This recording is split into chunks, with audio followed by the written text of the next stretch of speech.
BFM Business, BFM Crypto, le club. Amaury de Tonquedec. Bonjour à tous, c'est le club BFM Crypto. Merci d'être avec nous. Le Bitcoin bat de record en record. On était à plus de 98 000 $ ce matin. Mais, attention, ne cédez pas à l'euphorie. On est là pour vous donner des conseils entre guillemets parce que Romain Sagui, qui est avec nous aujourd'hui en plateau, bonjour Romain, expert crypto, va nous expliquer que c'est paradoxalement lors des bull runs qu'on perd le plus d'argent. On va garder la tête froide avec lui et il va nous donner tous ses conseils. Et puis, il est tout bronzé, il nous revient de Guadeloupe, il a bonne mine comme le Bitcoin. Bonjour Jonathan Herscovici, vous êtes directeur général de Stackinsat et vous étiez notamment en Guadeloupe pour une déclinaison, on va dire, de Surfing Bitcoin et un prix Biarritz à la Guadeloupe. Et puis vous avez expliqué là-bas que le Bitcoin peut être une réponse face à la vie chère. On en parlera dans quelques instants. Et puis on parlera aussi de ces États qui font des réserves, enfin qui prévoient potentiellement de faire des réserves stratégiques en Bitcoin. Et ça peut être clairement un game changer. Pour commencer, Romain Sagui, voilà, moi j'ai une question un petit peu basique, un peu toute bête là qu'on vient de se poser. C'est vrai que tout le monde commence à avoir le sourire aux lèvres, ceux qui sont dans le marché depuis longtemps, et puis ceux qui ne connaissent pas le marché crypto, qui arrivent, ces nouveaux entrants, et puis qui finalement, tout excités, se disent « Ah bah c'est bon, ça va être facile de faire de l'argent ». Et vous dites que non, attention, paradoxalement, c'est en bull market qu'on perd le plus d'argent.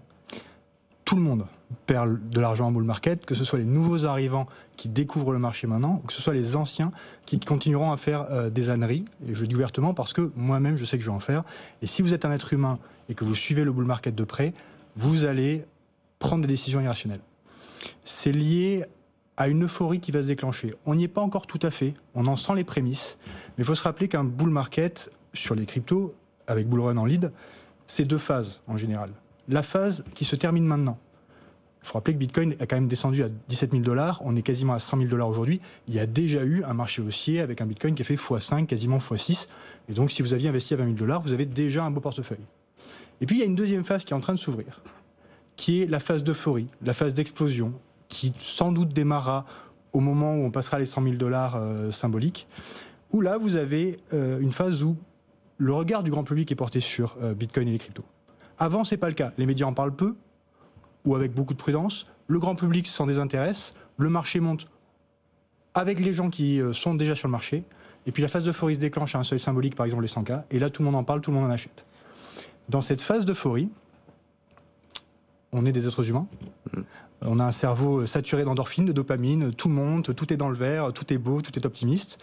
Et donc, ça nous amène à prendre des décisions irrationnelles. Par exemple, investir plus que ce qu'on peut se permettre de perdre. En bear market, c'est facile de se dire « Ouh là là, c'est dangereux, je suis prudent ». Quand Bitcoin va passer les 100 000 $, on va se dire ah « Pourquoi est-ce que je n'ai pas investi plus ?»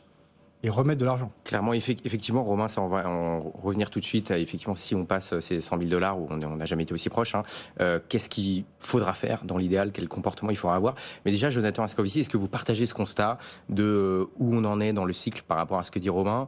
Bon, vous qui êtes dans l'écosystème depuis longtemps, qui êtes Bitcoin maximaliste, difficile de ne pas être un petit peu euphorique quand même, sachant qu'on est aux portes des 6 chiffres sur le Bitcoin en dollars. Et Romain l'a rappelé, il y a 2 ans, on était autour des 16 17 000 $. Donc c'est assez incroyable. Là, pour vous, on en est où dans le cycle à peu près? Alors Amaury, je tiens à le rappeler qu'il y a 2 ans, jour pour jour, Bitcoin touchait 15 500 $. C'était évidemment les conséquences de la chute d'FTX et puis de toutes les mauvaises nouvelles qu'il y a eu, on s'en rappelle en 2022. Donc effectivement, là, c'est la consécration. J'ai envie de dire, on vous l'avait dit. Effectivement, pour tous ceux qui pensaient que Bitcoin était mort, que Bitcoin ne servait à rien, que Bitcoin allait tout droit à zéro, et c'est une petite pensée pour Philippe Brassac, CEO du Crédit Agricole. Effectivement, aujourd'hui, Bitcoin est en passe de toucher les 100 000 $. C'est vrai qu'on rentre dans une phase où finalement le prix est inconnu, donc dans cette fameuse phase de découverte de prix. Après, moi, j'aime pas trop parler de cycle parce que finalement, pour moi, on est en bull run perpétuel, compte tenu du fait qu'on va sur tout simplement un sujet très simple qui est la perte de pouvoir d'achat des monnaies traditionnelles et qui est inéluctable et qui est infinie. Donc pour moi, Bitcoin a encore de très très beaux jours devant lui, même si évidemment Romain, tu as raison de dire aux téléspectateurs de BFM Crypto de faire attention, même si en fait le meilleur conseil qu'on peut donner, c'est tout simplement détenir des bitcoins, les conserver et passer finalement des beaux jours dans les prochains mois En tout cas, c'est ma conviction personnelle de bitcoiner. Effectivement, prise de recul de Jonathan, quand on dézoome, effectivement, on voit que pour l'instant, en tout cas, le Bitcoin a cessé de prendre de la valeur, même s'il y a eu des plus bas, mais de plus en plus hauts, et des plus hauts, eux, de plus en plus hauts. Donc Bitcoin prend de la valeur sur le long terme, mais reste volatile, même s'il est de moins en moins. Il y a quand même des phases de marché. Là, on le voit, on est apparemment, visiblement, dans un quand même marché très haussier. Comment savoir, Romain, si le marché s'emballe? Alors c'est vrai qu'on voit le Bitcoin dans le vert, mais il n'y a pas que le Bitcoin sur le marché, il y a aussi les altcoins, et c'est souvent ces nouveaux entrants qui vont rentrer sur ces altcoins-là. Comment savoir, comment est-ce qu'on sait quand on se dit, bon bah là ça y est, le marché est en une ébullition, il faut faire quand même très attention à court terme là. Précisons d'abord de qui on parle et de quoi on parle, parce que je rejoins Jonathan sur les fondamentaux de Bitcoin. Sauf que les Bitcoins maximalistes qui n'ont que du Bitcoin qu'ils gardent à long terme, c'est généralement un mirage, c'est-à-dire que tout le monde, j'espère, a un peu de Bitcoin à long terme. Là, je rejoins Jonathan à 100%. Mais dans votre portefeuille, vous allez avoir ceux que vous conservez à long terme. Et pour eux, un Bitcoin égale un Bitcoin.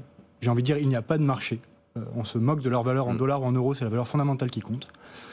Et quand on s'exprime sur les phases de marché, là, c'est lorsque on est sur la partie du portefeuille que l'on va comparer évidemment à la volatilité des cycles.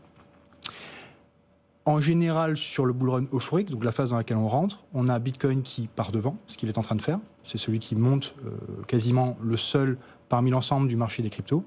Et puis, une fois que cette phase d'euphorie arrive, les bénéfices dégagés sur Bitcoin pour ceux qui étaient déjà présents ou les nouveaux investissements des nouveaux entrants vont plutôt se détourner vers ce que tu as appelé les altcoins. Alors, en général, les plus gros au départ, et puis de plus en plus, des actifs de plus en plus petits, de plus en plus risqués. Et puis, à un moment donné, le marché s'effondre. Et le marché s'effondre pas parce que des gens vendent. Le marché s'effondre parce que des gens arrêtent d'acheter. Et ça, c'est important à comprendre. C'est qu'il y aura toujours des gens qui auront une bonne raison de vendre leur crypto. Le problème, c'est au moment où l'euphorie s'arrête, les gens arrêtent d'acheter et donc là, les prix s'effondrent. Donc ce qu'il faut mesurer, à mon sens, enfin en tout cas l'indicateur que je regarde, c'est pas tellement le prix. Je pense que bien malin qui pourrait prédire où va arriver le prix du Bitcoin ou de tel altcoin dans les 6 mois, il y a des prévisions dans tous les sens avec tous les chiffres que vous voulez trouver, mais personne ne le sait vraiment. En revanche, vous pouvez mesurer l'intérêt du grand public. Vous pouvez les regarder par exemple sur Google, le nombre de recherches pour Bitcoin qui sont faites dans le monde sur le moteur de recherche Google. C'est une mesure de l'intérêt des gens pour le sujet. Et ce que l'on est en train de voir, c'est que cet intérêt remonte. Il n'a pas encore atteint un pic, et il atteint un pic généralement au moment où le marché est le plus haut. Décembre 2017, mai 2021, au moment de la chute d'ailleurs post-top de marché. Et là, il est en train de monter. Et si vous surveillez cet indicateur, a priori, il vous donnera la tendance de l'intérêt du grand public. Dès lors que cet intérêt s'essouffle, c'est probablement que vous allez avoir moins d'acheteurs et que là, on est sans doute sur les prémices d'un retournement de marché. Oui, puis aussi, évidemment, il y a plein d'autres indicateurs. Par exemple, l'application Coinbase, qui était dans le top 100 des applications, maintenant est passée dans le top 10. Jonathan Herscovici, effectivement, on a compris que vous faites partie des bitcoins maximalistes qui regardent moins le prix, qui sont plus long terme. Mais quand même, est-ce que vous regardez ce genre d'indicateur au-delà du prix dont vient de parler Robin ? Alors Amaury, vous avez la mémoire courte, parce que ici même sur ce plateau, il y a à peu près un mois, lorsque je suis venu, je parlais de cet indicateur-là et je spécifiais qu'on était au plus bas. Et effectivement, certaines et il s'est réveillé depuis. Et il s'est réveillé depuis. Et en fait, j'ai envie de dire, la seule explication rationnelle à ce réveil, c'est l'élection de Donald Trump, qui a eu justement un effet mondial directement avec tout un tas de conséquences dont on ne mesure pas encore les impacts. Et c'est ça qui est dingue, c'est que on parle quand même de la première puissance économique mondiale, Donald Trump qui est pro-crypto, pro-Bitcoin, avec, je rappelle, Cynthia Lummis, la sénatrice, qui a déclaré que les États-Unis allaient acquérir du Bitcoin dans les réserves stratégiques. D'ailleurs, je trouve qu'on n'en parle pas trop. Mais justement, Jonathan, on peut faire un point tout de suite là-dessus, sur ces États, effectivement, qui ont potentiellement pour projet de constituer des réserves stratégiques en Bitcoin. Déjà, pour commencer, c'est quoi en gros une réserve stratégique en Bitcoin ? C'est quoi le projet derrière ? Déjà, il faut savoir qu'en général, les États, lorsqu'ils constituent des réserves stratégiques, ils se positionnent plutôt sur de l'or ou des devises, ou plutôt du dollar. Donc ça, c'est, on va dire, classiquement ce qu'il se passe. Et là, dans ce cas-là, les États, finalement, et les États-Unis en en leader quelque part, ont décidé de se constituer cette réserve stratégique en Bitcoin, et ce pour 3 raisons. La première, c'est tout simplement pour diversifier leur réserve stratégique, parce qu'aujourd'hui, ils ont principalement de l'or et des devises. Donc, dans une logique de diversification, finalement, acheter du Bitcoin, c'est plutôt logique. On a évidemment la protection contre l'inflation et contre l'érosion justement du pouvoir d'achat des monnaies traditionnelles. Et puis, finalement, quelque chose qu'on oublie, c'est la modernisation de l'économie. Et finalement rendre un pays plus attractif.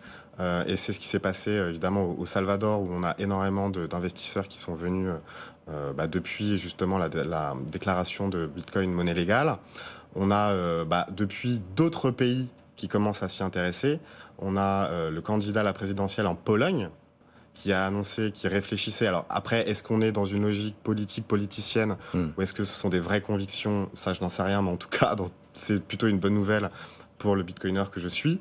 On a la Slovénie également qui en parle, sans compter évidemment le Bhoutan, ou le Bhoutan d'ailleurs, je ne sais plus comment, le Bhoutan, pardon, qui depuis 2020 a investi largement dans l'industrie du minage, et aujourd'hui, alors je ne sais plus exactement combien de bitcoins ils détiennent, mais en tout cas j'ai vu que ça correspondait à 36% de leur PIB. Je ne sais pas si vous vous rendez compte. Donc finalement, ce choix stratégique qui a été opéré il y a quelques années s'avère archi payant aujourd'hui. Donc je pense que cette impulsion finalement va s'amplifier. Ce n'est que le début, et ce qui va évidemment avoir une pression une pression haussière sur les prix, et ce n'est que le début. Et c'est intéressant effectivement, parce que souvent quand le Salvador a adopté Bitcoin en monnaie légale en 2021, les détracteurs disaient c'était un peu hautain, ils disaient c'est que le Salvador entre guillemets. Maintenant, quand il y a Trump qui passe aux États-Unis, on se dit oula, c'est les États-Unis. Et là, maintenant que les États-Unis parle de réserve stratégique en Bitcoin, on ne peut pas dire non mais c'est les États-Unis. Donc c'est ça qui est assez intéressant. Et d'ailleurs dans ces réserves stratégiques, un peu ironie, c'est que justement Cynthia Lummis propose potentiellement de vendre de l'or pour acheter du Bitcoin, pour financer les achats de Bitcoin. Robin, vous avez quelque chose à ajouter là-dessus? Je vais faire comme Jonathan avant, je vais prendre un pas de recul. Moi, ce que je trouve intéressant, de très gros recul, de 12 ans, 15 ans maintenant, en fait, à chaque cycle, qui pour l'instant se répète, alors, je ne sais pas s'ils se répéteront éternellement, mais pour l'instant, ils se répètent. À chaque cycle, en fait, sa nouvelle vague d'intérêt ou de public que Bitcoin touche. Jusqu'en 2014-2015, on est plutôt sur un marché d'experts techniques qui s'intéressent au sujet pour la technologie, et finalement très peu grand public. Vous prenez le cycle 2016-2019, là on a une vague d'arrivée de grand public massif sur le marché, sur fond de finances décentralisées et de smart contracts sur Ethereum. 2020, explosion de la DeFi, à 2023, là on arrive avec des grands groupes qui sont de plus en plus présents, évidemment des micro-stratégies, des entreprises, des fonds. Et puis ce cycle-là semble être le cycle des États, comme tu le décris Jonathan, et c'est assez intéressant de voir ces nouveaux acteurs se positionner. Je ne sais pas ce qu'il y a après, et c'est peut-être la grande question de ce cycle haussier, et au-delà du cycle haussier sur le prix, de ce cycle d'adoption par des États en l'occurrence et des nouvelles institutions. Où est-ce que ça va nous amener? Assez difficile à prédire. Clairement, là, il y a le grand game changer, entre guillemets, là, c'est les États. Puis on a aussi des sociétés qui commencent déjà depuis longtemps à acheter du Bitcoin. Numéro 1, c'est quand même MicroStrategy, qui en a racheté. Ils en ont racheté quand même pour 4,6 milliards de dollars de Bitcoin, là, en début de semaine. Ils détiennent maintenant plus de 331 200 bitcoins à l'instant où on se parle. Donc, c'est valorisé aujourd'hui à plus de 30 milliards de dollars. C'est assez fou. Et puis, ils prévoient de continuer à en acheter. Donc, c'est assez dingue. Donc, ouais, on est quand même sur un cas particulier. Non, il ne faut pas relativiser. C'est effectivement colossal. Sans vouloir trop caricaturer la situation de MicroStrategy, on est quand même dans un cas particulier où on a une entreprise qui, en fait, se constitue un actif de valorisation. Donc, vous achetez du MicroStrategy aujourd'hui, en fait, vous achetez de la valeur de Bitcoin sous forme d'equity. Bitcoin. C'est un ETF, voilà. Ouais, je suis d'accord. Je suis d'accord, mais pour rebondir quand même sur cette question-là, on voit que les entreprises ont bien compris, et effectivement, on peut remercier Michael Saylor, en fait, quelque part, qui a initié ce mouvement. Mais là, je rappelle que Microsoft, le 11 décembre, dans sa présentation aux actionnaires, va proposer justement une résolution qui va permettre à Microsoft d'acheter éventuellement du Bitcoin dans sa trésorerie. Ils voulaient mettre 1%, je crois, de leur trésorerie en Bitcoin. Voilà. Après, je ne sais pas quel est le niveau de trésorerie de Microsoft, mais c'est juste colossal. Mais ça représentait beaucoup d'argent. Voilà. Et donc, qui dit Microsoft derrière? Franchement, je pense que dans 2 à 3 ans, la moitié du Nasdaq Si évidemment Microsoft commence à déclencher finalement cette dynamique, la moitié du Nasdaq pourrait acheter du Bitcoin dans sa trésorerie. Donc ce qui va évidemment, encore une fois, faire en sorte que les prix du Bitcoin vont monter, s'accumuler justement aux États. Finalement, Bitcoin a de très très beaux jours devant lui. Et ce qu'il faut regarder également, c'est que là, pour l'instant, on parle d'investissement, donc de diversification de la trésorerie des entreprises sur Bitcoin, ce qui est un phénomène que l'on voit déjà depuis bien 2-3 ans, au moins sur le tissu TPE-PME. Et derrière, une fois que vous en avez dans votre trésorerie, la question, c'est quels usages de Bitcoin réels, au-delà de juste l'aspect financier de l'achat. Et notamment, est-ce qu'on va voir son usage pour des paiements, pour de la contrepartie à vocation d'endettement, ce type d'action de la part des entreprises, comment est-ce qu'ils vont s'en saisir au-delà de juste j'achète du Bitcoin, je le mets sur un wallet et je pense que ça sera la deuxième vague d'adoption. On commence à la voir. Je pense pour les paiements. Ouais, en fait, je pense que là, on est vraiment plutôt dans une logique d'adoption liée à l'utilité de réserve de valeur. Et effectivement, l'utilité de paiement viendra dans un second temps lorsque cette utilité de réserve de valeur aura été généralisée. Peut-être quand un jour où il sera moins volatile aussi, peut-être. Probablement. C'est justement une fois qu'on aura une généralisation de cette utilité, peut-être que l'utilité de paiement sera plus évidente en tout cas. Alors, moins volatile pour un usage direct du transfert de Bitcoin, mais dès aujourd'hui, vous pouvez imaginer d'avoir une couverture de change sur votre paiement, ou tout simplement utiliser Bitcoin en tant que contrepartie d'une émission de stablecoin qui, lui, va servir au paiement et qui, lui, n'est pas volatile.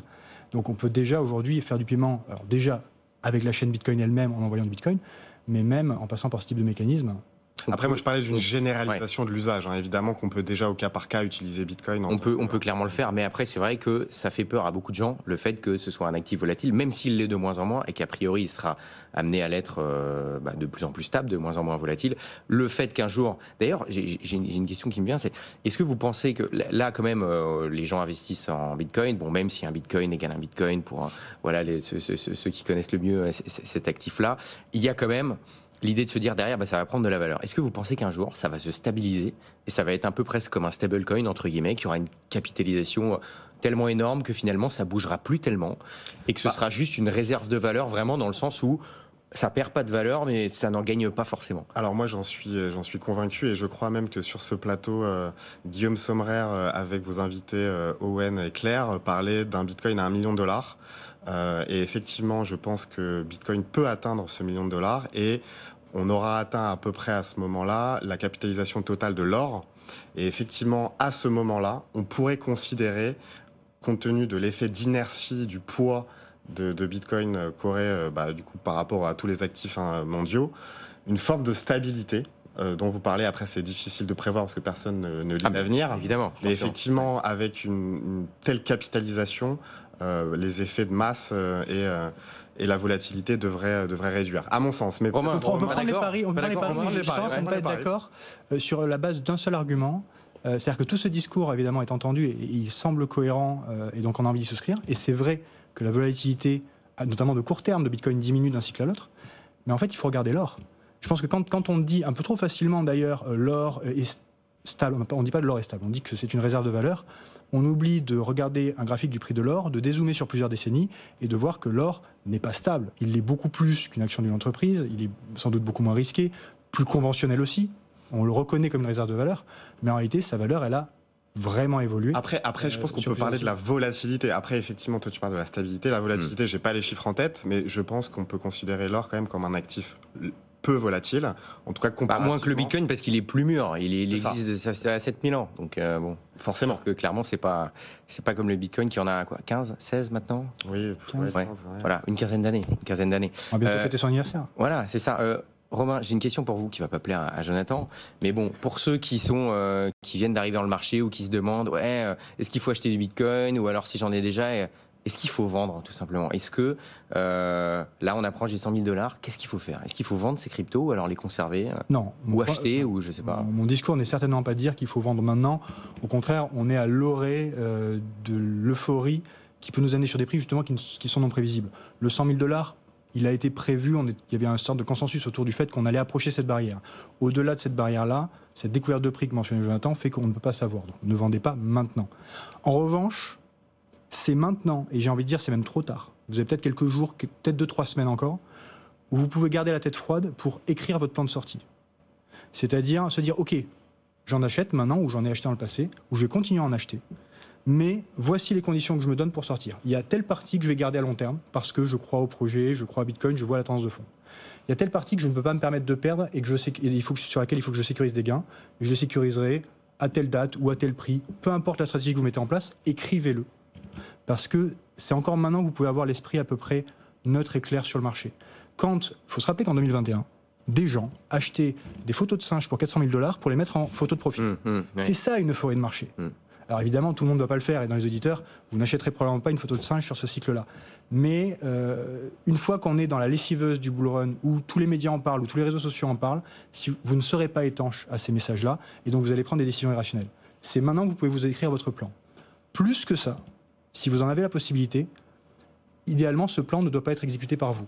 Parce que vous avez toujours la possibilité, devant la décision finale, devant l'action à prendre... Il faut déléguer alors. Voilà, de trembler. Et donc, si vous avez la chance d'être accompagné, parce que vous avez un conseiller en gestion de patrimoine, parce que vous avez une plateforme crypto qui a des conseillers qui vous accompagnent, décidez de ce plan et éventuellement déléguez-le. Si vous êtes seul sur des plateformes qui permettent de programmer vos ordres, programmez-les à l'avance. Et si vous êtes seul en self-custody, je ne blague pas, trouvez un ami, trouvez un référent, qu'il soit dans la crypto ou pas, et tenez-vous responsable mutuellement de votre plan de sortie. Ça vous évitera, ça limitera ce biais psychologique de prendre des mauvaises décisions. Vous en prendrez, j'en prendrai, on en prendra tous. L'idée, c'est de limiter l'impact de ces mauvaises décisions. Le problème, c'est que si vous avez du Bitcoin et que votre référent, c'est Jonathan, il ne vendra jamais. Il vendra pas. Et c'est très bien de ne pas vendre. Dans ce cas-là, vous vous fichez du marché. Dans ce cas-là, vous ne regardez pas le marché. Oui et non, Amaury. Rapidement, pour répondre à cette question-là, moi, je pense qu'effectivement, il faut, et je suis plutôt d'accord avec ce que vient de dire Romain, mais il faut avoir plutôt un horizon en fonction d'objectifs. Et les objectifs, c'est par exemple acheter un bien immobilier, c'est financer les études de ses enfants. Et il faut plus être goal-based investment en anglais, plus qu'autre chose, à mon sens. Donc ça veut dire prévoir, entre guillemets, bon voilà, moi à telle somme je suis content, je sors. C'est un petit peu ça. Voilà, suivant les objectifs de chacun. Pour terminer, Jonathan, vous étiez en Guadeloupe, vous avez donné une conférence là-bas sur que Bitcoin peut être une réponse face à la vie chère. En quelques mots, dites-nous un petit peu ce que vous avez raconté là-bas, et puis vous nous parlerez du nouveau format aussi de Surfing Bitcoin. Et oui, Amaury, on est très fiers d'annoncer cette nouvelle déclinaison de Surfing Bitcoin après 5 ans à Biarritz. On a décidé de lancer Surfing Bitcoin, le Tour de France, et l'idée c'est justement de prêcher un peu la bonne parole, parce que c'est un peu ça, de faire de ville en ville, surtout avec le bull run qui approche et les nouveaux entrants qui arrivent sur ce marché. L'idée, c'est d'apporter toujours plus de pédagogie et démocratiser Bitcoin et expliquer justement l'utilité de Bitcoin, notamment en tant que réserve de valeur. Et c'est dans ce cadre-là qu'on a, avec mes équipes, organisé cette première édition en Guadeloupe. D'accord. Donc on était à Jarry pour parler justement du problème de la vie chère, parce qu'il faut savoir que dans les Antilles françaises, on a beaucoup un coût de la d'inflation. vie qui est 40% plus cher qu'en métropole. Donc en fait, lorsque les Français de métropole justement se plaignent de la vie chère, imaginez ce qui se passe dans les Antilles françaises, c'est catastrophique. Et donc pour répondre, une des réponses, parce que c'est pas évidemment la seule réponse, c'est de protéger une partie de son patrimoine en Bitcoin et de le protéger contre l'érosion finalement du pouvoir d'achat des monnaies traditionnelles. Et c'est un petit peu ce qu'on a fait là il y a une semaine en Guadeloupe. On a fini. C'est quoi la prochaine étape du Tour de France Surfing Bitcoin? Voilà, et la prochaine étape, ce sera le 26 avril 2025 à Bordeaux. Ça va faire plaisir à Jean-Marc Daniel. Vous le verrez peut-être là-bas. Voilà. Donc on va réinviter Jean-Marc Daniel. Voilà. On va évidemment réinviter BFM Crypto.